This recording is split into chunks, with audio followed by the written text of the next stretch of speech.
Claire joins Kyle at Crimson Lights and they kiss. Esther walks over and says, "Oh, young love." She quickly realizes from their expressions that they haven't said the L word yet. Kyle confirms they haven't. Esther wonders what they're waiting for and urges them to just say it already. They sit and discuss how awkward that situation was, before sharing small talk about their lats and work. Claire tells him Nikki wants her to learn as much about the company as she can. Kyle asks her for dinner, and she agrees. They flirt over her whipped cream, and she asks why he's in such a good mood. At the club, Deanne pushes Traci to open up to her about Alan. Realizing her sister-in-law feels pressured, she apologizes if she's overstepped. Traci tells her she doesn't want to burden her with her personal problems. Diane realizes there is an issue. Traci says she's working through it. Diane reminds her she can trust her and confide in her.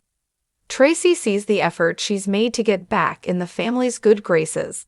Diane loves this family and wants to prove herself and be accepted as an Abbott. Just then, Jack appears. "What are you two talking about?" he asks. Traci says they were talking about the restoration of the house. Diane has to go to work, so Jack decides to stay back with his sister. Once alone, Traci tells her brother that Diane suspects something is going on with Alan. She suspects she hurt her feelings by not being willing to get into it with her. Jack says she also saw something was off with him earlier, but he didn't betray Traci's confidence. Traci's sorry. Jack reassures her he and Diane are just fine. Traci says it's not about trust, it's about protecting the people she loves. Anyone who knows what he did has a target on their back. Jack can't understand Alan going after Sharon and Phyllis. Traci doesn't know why he'd do that, but she can't risk putting anyone else in his crosshairs. This has to stay between them and Chance. Jack agrees, but warns Kyle has also picked up on the tension. Traci feels bad for putting her brother in this position, but she won't risk the safety of their family. Jack won't risk her safety. If the worst-case scenario is true, they have to let Ashley and Diane know so they can protect themselves. It's going to be critical going forward. I hope you agree with that. Traci agrees, but only if Alan turns out to be a threat. Traci frets that if Alan is Martin, he's lived among them for months and knows all their habits, and it's her fault. Jack hopes Alan turns out to be the man they all think he is. Traci realizes she hasn't told him yet that he called. It's what caused Diane to be suspicious. She starts crying. "It was my Alan. It was the man I'm in love with." Traci breaks down crying in Jack's arms. Hearing Alan say he misses her and saying he loves her, Jack sighs. He has to believe, somehow, some way, this is all going to turn out for the best. He embraces her. At Nate's place, Audra asks Nate how Amy is doing. He says she's resting, the new treatment did her in. He tells her about her hearing him and Damien getting into it. Audra asks what happened. Nate says Lily dropped by and accused Damien of lying to them. He fills her in on Lily's information. Damien denied it vehemently. Her source was Victor Newman. They go over the situation and Audra is sure Victor's working an angle. Nate says Lily believes she can trust him. Audra scoffs at the idea of the mustache making amends to his cousin. She points out Lily went to Victor behind his back. Should she worry she's having her investigated too? Nate muses. It's not like there's anything to find out, is there? Audra says she's an open book.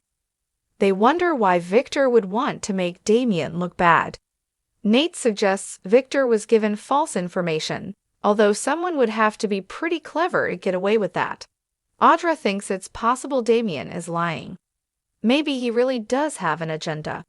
They debate and Nate says Damien seemed genuinely surprised and upset by Lily's accusation. Amy convinced him Damien was telling the truth. Her son never flinched and looked her dead in the eye. He watched Damien work hard to let go of the anger and hurt. That's the man he trusts. He hates that the accusations could throw a wrench into the progress that's been made. Audra can understand Nate being frustrated about Lily causing this tension, but she's protecting the family. Nate's afraid Damien will bolt if they keep pushing him. Audra asks her boyfriend to be careful. "I don't want to see you get hurt." They kiss and canoodle. He promises to be careful, but he's more suspicious of Victor than Damien. He's involved himself in this for a reason. And I want to find out Victor is on the way out when Lily appears. He lets her in, and she tells him that Damien has adamantly denied knowing about her and Devin 3 months ago. "So, is what you told me the truth?" Victor wonders if she expected him to admit it. He stands by his information. Victor tells her Dumas is trying to make inroads in Geno City, and he needs to stop him. The man is trouble. He's up to something, and he wants to find out what it is. "Let me just say he may be after more than your company." He'll let her know when he finds out. He's keen to heal their rift. Victor suggests Lily and Devin focus on keeping Winters out of Dumas' clutches. Lily doesn't know who to believe. Damien was insistent that he was telling the truth. Victor asks, "Has it occurred to you that Damien and I are telling the truth and Dumas is lying?" Lily realizes he's suggesting that Dumas deliberately planted the lie that Damien was investigating Devin and I months ago, and asks, why? Victor says to turn them against Damien. Lily doesn't understand. Victor says Damien Kane is employed by Dumas for one reason or another. Dumas thinks Damien is a threat to him. Either way, she and Devin need to protect their company. At Crimson Lights, Kyle tells Claire he's in a good mood because he and his father worked together to come up with a solution for a potential problem at Jabot, and it felt wonderful.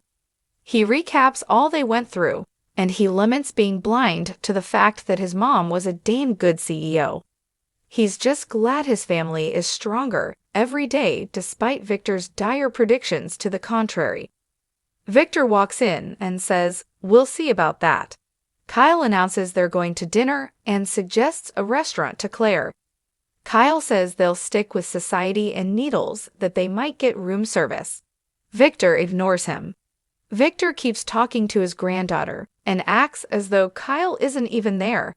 As he's leaving, Victor wishes Kyle luck with his renewed relationship with his father. Kyle says they're close, and that will never change no matter how much gloom and doom he piles on.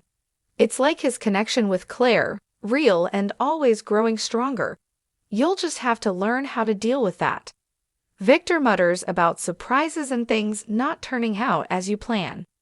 Later, at Society, Kyle tells Claire he's sorry Victor put a damper on their evening. She warns it's not that easy for her to ignore her grandfather's concerns. She wants him to approve of them. "I can't pretend that I don't care." Kyle understands.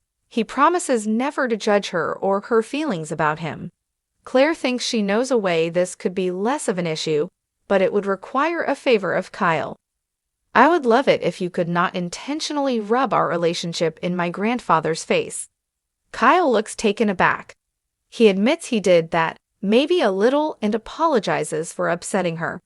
Claire hopes one day he'll see how happy they are and will support their relationship. Kyle promised to stop needling him. Lily and Devin turn up at Nate's door, and he warns Amy is asleep, so this needs to be short. Audra announces she has errands to run, but Nate says they can speak in front of her. Audra leaves anyway.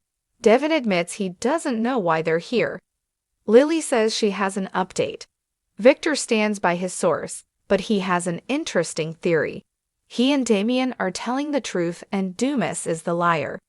Nate frowns, so he's planting false information. To what end? Lily says, to go after our company. Nate's skeptical at Victor being concerned for their company. Devin points out he was close to Neil. Nate says he lied and used Lily. She argues that he apologized for that. Nate still doesn't trust him. Victor will put himself first every time. Devin can't argue with that. Lily tells them Dumas reached out to Billy about Abbott Communications too.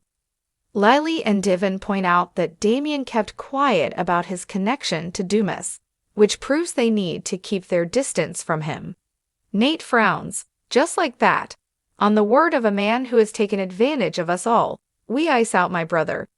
I'm sorry, but this is going too far. Audra walks into Crimson Lights and runs into Victor, who muses, I'll be damned. Audra Charles. Fancy meeting you here. He sees no reason they can't be cordial, and asks about her job prospects these days. Audra has some promising leads.